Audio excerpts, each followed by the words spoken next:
দেখছেন বরেন্দ্রভূমি সংবাদ। বালুরঘাটের অসামাজিক কাজে লিপ্ত থাকা যুবক ও যুবতীকে গ্রেফতার করে পুলিশ। এই এলাকার ফ্রেন্ডস রেসিডেন্সি লজে দীর্ঘদিন ধরে অসামাজিক কাজ হয়ে আসছিল।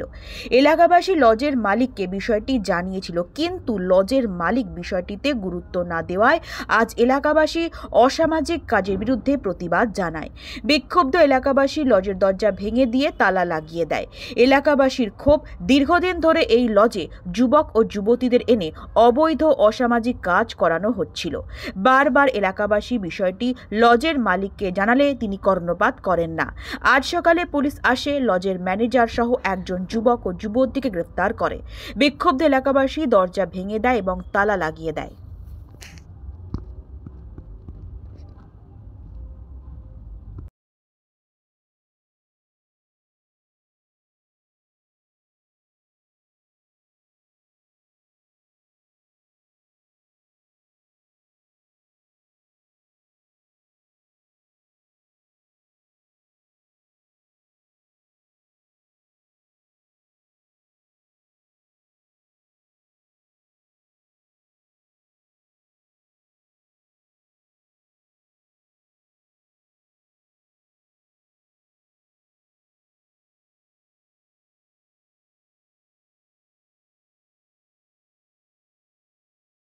ঘটনাটা আমাদের এই পাড়ার ভিতরে যে একটা লজ আছে, ফ্রেন্ডস রেসিডেন্সি লজ, এই লজে দীর্ঘদিন ধরে অবৈধ কাজকর্ম হয়। প্রতিদিন রাতে মেয়েদেরকে নিয়ে আসা হয় এবং এখানে মেয়েদেরকে নিয়ে আসা মানে প্রচণ্ড অশ্লীল কাজকর্ম করা হয়। এর প্রতিবাদ আমরা করেছিলাম দীর্ঘদিন ধরে, কিন্তু মালিক কোনো কর্ণপাত করে নাই।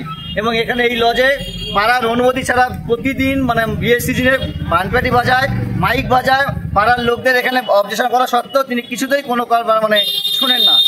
আজকে হাতে নাতে ধরা পড়েছে এবং পুলিশ থেকে, থানা থেকে পুলিশ এসে আমাদের যে লোকটাকে ধরে নিয়ে গেছে, ব্যক্তিটাকে, আর মহিলাটাকে মনে হয় ছেড়ে দিয়েছে। হ্যাঁ, ম্যানেজারকে সঙ্গে ধরে নিয়ে গেছে। আমরা এই চাই এই লজটা বন্ধ হয়ে যাক এবং এখানে আমরা সবাই পাড়ার বাসিন্দারা সবাই চাচ্ছি এই লজটা যত তাড়াতাড়ি হোক বন্ধ হয়ে যাক। লোকাল চ্যানেল থেকে